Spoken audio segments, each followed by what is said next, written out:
नमस्कार साथियों। तो आ गए हम अपनी इस क्लास में। स्वागत है आपका हमारे यूट्यूब चैनल पे। तो साथियों, जैसा कि आपको पता है कि 28 जुलाई को आरओ का पेपर हुआ। मेरे कुछ साथी कह रहे थे कि आरओ का पेपर थोड़ा कठिन आया था। कुछ ने ये भी कहा है कि बहुत सरल आया था। तो आइए आज हम देखेंगे आरओ के पेपर को ही। मैं धीरे धीरे इस पेपर का सॉल्यूशन कराऊँ पार्ट बाई पार्ट में, क्योंकि इसमें 200 क्वेश्चन है, इसलिए एक ही क्लास में 200 क्वेश्चन करना पॉसिबल नहीं है। तो हम प्रयास करेंगे कि 10-10, 20-20 क्वेश्चन पर डे की क्लास में हम खत्म करें। तो ये है आरओ का पेपर। क्योंकि मेरे एक साथी को पेपर देने गए थे, इसलिए उन्हीं के माध्यम से मैंने ये पेपर प्राप्त किया। इसमें देखिए पहला क्वेश्चन क्या है। पहला क्वेश्चन है कि जो एक कलकत्ता के टाउन हॉल में विशाल प्रदर्शन के माध्यम के साथ विभाजन के विरोध में कौन सा आंदोलन जो किया गया था वो कब प्रारंभ हुआ था। तो बता दूं कि लॉर्ड कर्जन का समय था। लॉर्ड कर्जन के टाइम पे ये आंदोलन हुआ था। 1905 की डेट देखिए सभी में सेम है, यानी ये जो क्लियर है कि 1905, अगर जिसको सन पता हो तो वो डाउट में आ सकता है। 16 अक्टूबर 1905 को बंगाल विभाजन की डेट निर्धारित हुई थी। तो इस दिन तो आंदोलन शुरू नहीं हुआ था। जो आंदोलन शुरू हुआ था वो 7 अगस्त 1905 को हुआ था। इस आंदोलन को असहयोग आंदोलन कहा गया। याद रखिएगा, इस आंदोलन में गांधी जी की कोई भूमिका नहीं थी, क्योंकि गांधी जी 9 जनवरी 1915 को भारत आए थे और ये आंदोलन 1905 में था। तो इसका जो सही आंसर है ये 7 अगस्त 1905 है। ठीक है, पहला क्वेश्चन। दूसरा क्वेश्चन देखते हैं। दूसरा क्वेश्चन है, कांग्रेस के किस अधिवेशन में पूर्ण स्वराज का प्रस्ताव पारित हुआ था।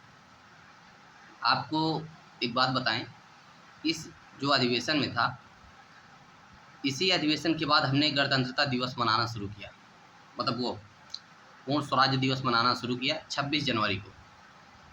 कुछ ऐसा हुआ, लाहौर अधिवेशन में कहा गया कि अगले महीने की, मतलब चूंकि 29 दिसंबर 1929 में यह अधिवेशन हुआ था, लाहौर अधिवेशन। इस लाहौर अधिवेशन में ही पूर्ण स्वराज की मांग की गई थी। तो यहाँ पे बात ये की गई कि जो दिसंबर महीने का जो भी अंतिम शनिवार होगा, उस दिन हम अपने को स्वराज दिवस मनाएंगे। अंतिम शनिवार जो है वो पड़ा 26 जनवरी को।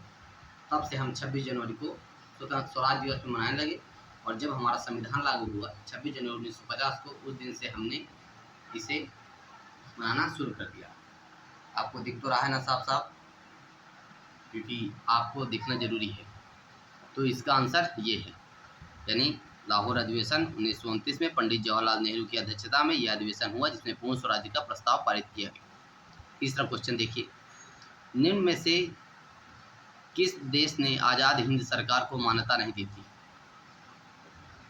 एक बात बताना चाहूंगा मैं आपको, आजाद हिंद सरकार जो थी, इसका गठन सुभाष चंद्र बोस जी के द्वारा किया गया था। सुभाष चंद्र बोस ने आजाद हिंद सरकार का गठन किया।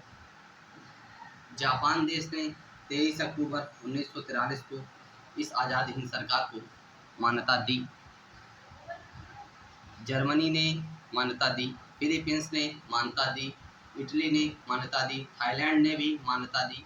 ऐसे और कई ढेर सारे देश थे जिन्होंने इस सरकार को मान्यता दी, लेकिन एक देश ऐसा था जिसने इस सरकार को मान्यता नहीं दी। वो देश था इंडोनेशिया का। यानी इंडोनेशिया जो देश था उसने आजाद हिंद सरकार को मान्यता नहीं दी। आगे बात करें क्वेश्चन नंबर 4, सुभाष चंद्र बोस किस राजनेता को पराजित करके भारतीय राष्ट्रीय कांग्रेस के अध्यक्ष बने। 1938 में त्रिपुरी अधिवेशन हुआ, त्रिपुरी अधिवेशन हुआ। 1939 में नहीं, 1938 में हरिपुरा अधिवेशन हुआ। इस अधिवेशन के अध्यक्ष सुभाष चंद्र बोस बने। तो 38 में 1938 में, माँ ये फौजी, मेरी गलती हो गई, ध्यान से सुनिएगा, मैंने कहा 1938 में, तो आपको दिख तो रहा है ना। 1938 में हरिपुरा अधिवेशन हुआ, जिसके अध्यक्ष सुभाष चंद्र बोस हुए। इन्होंने किसको हराया, तो इन्होंने हराया था पट्टाभी सीतारामैया। यानी पट्टाभी सीतारामैया ऐसे थे जो कि अध्यक्ष पद के चुनाव के लिए उतरे थे और उनको सुभाष चंद्र बोस जी ने हराया। 1939 में इन्होंने फॉरवर्ड ब्लॉक की स्थापना की। 1939 में फॉरवर्ड ब्लॉक की स्थापना की। अब देखिए, सूची 1 को सूची 2 से समेत करना है। नीचे दिए गए पूर्ण प्रयोग का सही उत्तर दीजिए। जाट विद्रोह कब हुआ? बुंदेला विद्रोह कब हुआ? सनातनी विद्रोह, सतनामी विद्रोह कब हुआ? सिख विद्रोह कब हुआ? देखिए, सबसे पहली बात क्या है, एक इसके ऑप्शन को देखिए, इसके सारे ऑप्शंस में पहले ही के सारे विकल्प अलग, यानी जिसको पहले का आंसर आ रहा होगा उसको बाकी सबके आंसर आ सकते हैं। सेम वैसे जिसको बी में से किसी एक, इनमें से किसी एक का भी अगर पता होगा तो आप सेम इसका आंसर लगा सकते हैं। तो ये सबसे अच्छी चीज़ थी। जाट विद्रोह जो है वो 1669 में हुआ था, यानी ए का सी है, तो ए का सी किस में है? बी नंबर में, इसलिए बी वाला ऑप्शन सही हो गया। लेकिन मैं आपको बता भी दूं कि बुंदेला विद्रोह जो था वो 1554 में हुआ है, यानी बुंदेला विद्रोह जो है वो 1554 में हुआ है। जाट विद्रोह ये हुआ है 1569 में। जो सनातनी विद्रोह था ये हुआ है 1672 में, 1672 में, और सिख विद्रोह 1675 में। एक चीज़ ये भी है कि इसमें कुछ फ़ायदा था लेकिन कुछ नुकसान भी हुआ, क्योंकि जिस बच्चे ने पूरा पढ़ा उसके लिए तो नुकसान है ना। जिस बच्चे ने, मान लीजिए इसको एक भी आ रहा है वो ठीक है, लेकिन जो बच्चा पूरी किताब पढ़ के गया था उसके लिए इसमें थोड़ा आसानी हुई, जिस कारण से ये है कि उस सभी के साथ न्याय नहीं होगा। ठीक है, अब आगे देखिए, क्वेश्चन नंबर बढ़ेंगे हम 6 में। क्वेश्चन 6 क्या कहता है? क्वेश्चन 6 कहता है वर्ष 2036 का कैलेंडर वही होगा जो कि 2009 का कैलेंडर, 2006 का, 2007, 2008 का। तो इसमें सबसे खास बात क्या थी कि 2036 जो है वो एक लीप ईयर है। लीप ईयर का कैलेंडर जो है वो लीप ईयर के ही समान होगा, और इसमें एक लीप ईयर केवल 2008 है, इसलिए 2008 के समान ही कैलेंडर होगा। ये तो पहली चीज़। लेकिन एक क्या होता है कि जो लीप ईयर होता है वो हर 28 साल में रिपीट होता है, तो जब 2008 में 28 जोड़ेंगे तो 36 हो जाएगा, इसलिए तब भी यही आंसर होगा। इस प्रकार से हम इसका आंसर ये है। तो इतने आसान क्वेश्चन भी आर ओ में नहीं देखने को थे, लेकिन फिर भी जिनको थोड़ी कठिनाइयाँ तो हो ही सकती हैं। निम्नलिखित प्रश्न में से दिए गए विकल्पों में से सही संबंधित चुनिए। तपेदिक फेफड़े को प्रभावित करता है, तो टाइफाइड किसको प्रभावित करेगा? तपेदिक ये बीमारी है जो फेफड़े को प्रभावित करती है, तो टाइफाइड जो बीमारी है जो कि आंत को प्रभावित करती है, किसको? इंटेस्टाइन यानी आंत को प्रभावित करती है। आंत दो प्रकार की होती है, छोटी आंत, बड़ी आंत। छोटी आंत में संपूर्ण भोजन का पाचन होता है, और बड़ी आंत में जो पाचक रस, मतलब वो जो मल पदार्थ होते हैं उनमें से जो जल का अवशोषण होता है वो बड़ी आंत में होता है। बड़ी आंत तक संपूर्ण पाचन क्रिया संपन्न हो जाती है, यह भी याद रखना है। अब देखिए 8वां नंबर क्वेश्चन। क्वेश्चन क्या है? क्वेश्चन है कि किसी कूट भाषा में मिस्टेक को 9765412 लिखा गया है, NAKED को 84134 लिखा गया है, तो इंटीमेट को क्या लिखा जाएगा?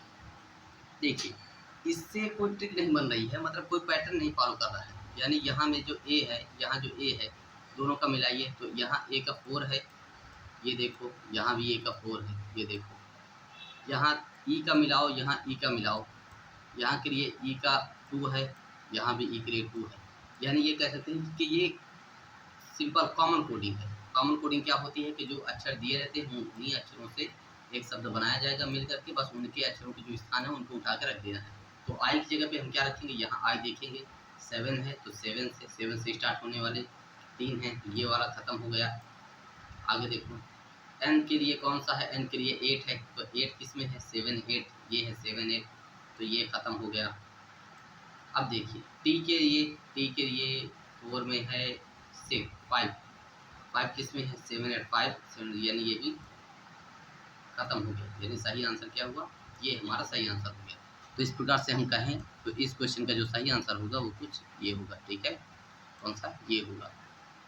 आगे देखिए क्वेश्चन नंबर 8 देखेंगे। क्वेश्चन नंबर 8 है कि किसी निम्नलिखित चित्र में लुप्त संख्या x के स्थान पर कोई संख्या आएगी, कौन सी संख्या आएगी?